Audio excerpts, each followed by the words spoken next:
Hi hello welcome to Blasters arena. Kerala ബ്ലാസ്റ്റേഴ്സിന്റെ മുഖ്യ പരിശീലകനായ മിഖേൽ സ്റ്റാറയ്ക്ക് കേവലം 12 മത്സരങ്ങൾ മാത്രമാണ് ക്ലബിനെ ISLൽ പരിശീലിപ്പിക്കാൻ കഴിഞ്ഞിട്ടുള്ളത്. അതിൽ 7 മത്സരങ്ങളിലും ബ്ലാസ്റ്റേഴ്സ് പരാജയപ്പെട്ടു.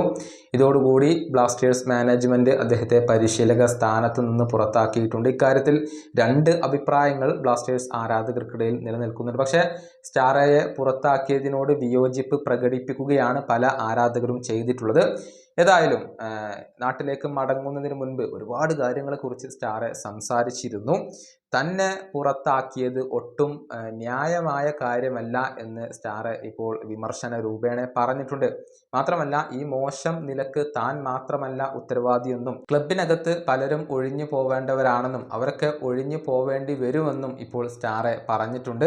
അദ്ദേഹത്തിൻ്റെ വാക്കുകൾ ഇങ്ങനെയാണ്: എന്നെ പുറത്താക്കുന്നത് ശരിയായ കാര്യമല്ല, അത് ന്യായമല്ല. ഫുട്ബോൾ ക്ലബിൽ മറ്റു പലരും ഉൾപ്പെട്ടിട്ടുണ്ട്. നിയമങ്ങൾ എനിക്കറിയാം.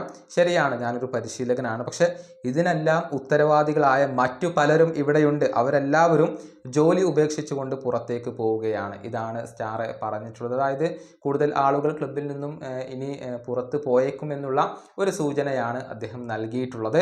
സ്പോർട്ടിംഗ് ഡയറക്ടറായ കരോലിസ് സ്കിൻകിസ് ഇപ്പോൾ ക്ലബ്ബ് വിട്ടുകൊണ്ട് പുറത്ത് പോയേക്കും എന്നുള്ള റൂമറുകൾ സജീവമാണ്. അതുപോലെ തന്നെ ഡയറക്ടറായ നിഖിലിനെയും ഇദ്ദേഹം പരോക്ഷമായി വിമർശിച്ചു എന്നാണ് പലരും ഇപ്പോൾ ആരോപിക്കുന്നത്. ഏതായാലും ബ്ലാസ്റ്റേഴ്സ് മാനേജ്മെന്റിനെതിരെ രൂക്ഷ വിമർശനങ്ങൾ ഉന്നയിച്ചുകൊണ്ട് തന്നെയാണ് സ്റ്റാറെ ഇപ്പോൾ പടിയിറങ്ങിയിട്ടുള്ളത്. ഈ വീഡിയോയുടെ അവസാനിപ്പിക്കുന്നു. അടുത്ത വീഡിയോയുമായി വീണ്ടും കാണാം.